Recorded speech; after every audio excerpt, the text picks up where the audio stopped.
নারীর সম্মান রক্ষা করাটা এটা আমাদের কাছে সবার চেয়ে অগ্রগণ্য। নারী ক্যাম্পেইনার আছেন যারা, তাদেরকে হ্যারাসমেন্ট করা, তাদেরকে হুমকি ধমকি দেওয়া, এমনকি তাদের উপরে গায়ে হাত তোলা পর্যন্ত দুঃখজনক ঘটনা ঘটেছে। যে সকল নারীরা তারা নির্বাচনের ক্যাম্পেইনে নামবে, তারা যদি আমার বিপক্ষেও হয়, তবুও সেই নারীরকে যদি কেউ অসম্মান করে, তাহলে আমি তার বিরুদ্ধে রুখে দাঁড়াবো। নির্বাচনী প্রচারণা চালাতে গিয়ে আমরা বেশ কিছু সমস্যার সম্মুখীন হচ্ছি। তার মধ্যে প্রথমেই তো যেটা হয়েছে যে একটি ভুয়া রিপোর্টের ভিত্তিতে নির্বাচন কমিশনের যে আমাদের এখানকার রিটার্নিং কর্মকর্তা আছেন, তিনি আমাকে একটি অযৌক্তিক এবং অবাস্তব কথার প্রেক্ষিতে শোকজ করেছেন। সেখান থেকে আমাদের একটা শঙ্কা ছিল নির্বাচন কমিশনের তাদের নিরপেক্ষ আচরণ নিয়ে।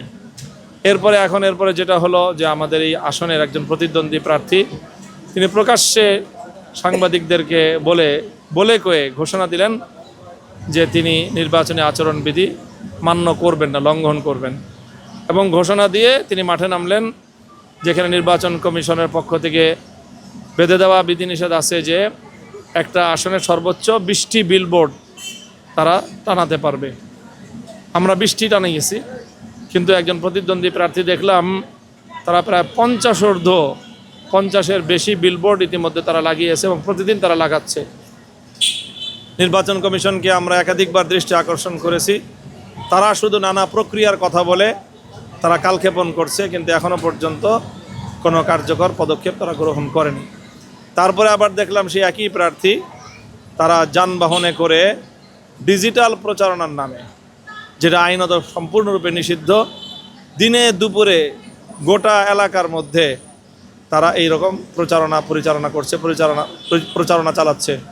এটার বিষয়েও আমরা তাদেরকে দৃষ্টি আকর্ষণ করার পরে ওই একই কথা যে আমরা তদন্ত করে দেখছি, লক্ষ লক্ষ মানুষ দেখতেছে ওপেন রাজপথে এইভাবে গাড়ি দিয়ে ডিজিটাল প্রচারণা তারা পরিচালনা করছে। কমিশনকে বললে তারা বলে, রিটার্নিং কর্মকর্তার জবাব হলো আমরা তদন্ত করে দেখছি। তো এই জাতীয় বিষয়গুলো আমরা মনে করছি যে লেভেল প্লেয়িং ফিল্ড মারাত্মকভাবে ক্ষতিগ্রস্ত হচ্ছে।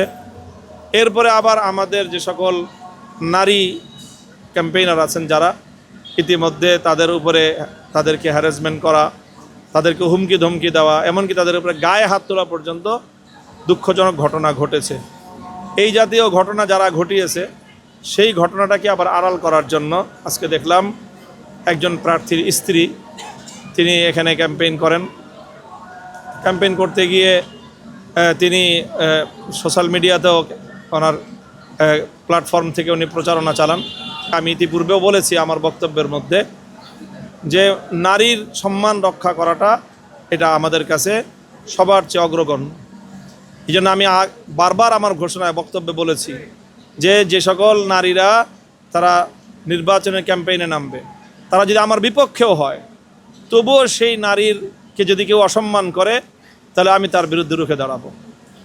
কাজেই এটা আমার অঙ্গীকার, এটা আমার প্রত্যয় যে নারীকে কোনোভাবেই, নারী সমাজকে, মাতৃজাতিকে, আমার বোনদেরকে, আমার মেয়েদেরকে কোনোভাবে ডিজিটাল প্ল্যাটফর্মে হোক অথবা একেবারে প্রকাশ্যভাবে হোক অথবা আকারে ইঙ্গিতে হোক, কোনোভাবেই যদি কেউ এখানে অসম্মান করে, অপমান করে অথবা তার অমর্যাদাকর কিছু করে, তাহলে এটা আমরা ঐক্যবদ্ধভাবেই এটাকে আমি রুখে দাঁড়াতে চাই। যে আসুন আমরা একসাথে নারীর সম্মান রক্ষা করার জন্য আমরা কাজ করি, এবং আপনার দলের যে সকল লোকেরা আমার নারী কর্মীদের গায়ে হাত তুলেছে, আপনি তাদের বিচার করার ব্যবস্থা করেন। যদি আমার দলের কেউ বা আমার সাথে সংশ্লিষ্ট কেউ যদি কোনো নারীর ব্যাপারে কোথাও কোনো অসম্মানজনক আচরণ করে থাকে, আমি ঘোষণা দিচ্ছি আমি প্রকাশ্যে তার ব্যাপারে ব্যবস্থা গ্রহণ করব।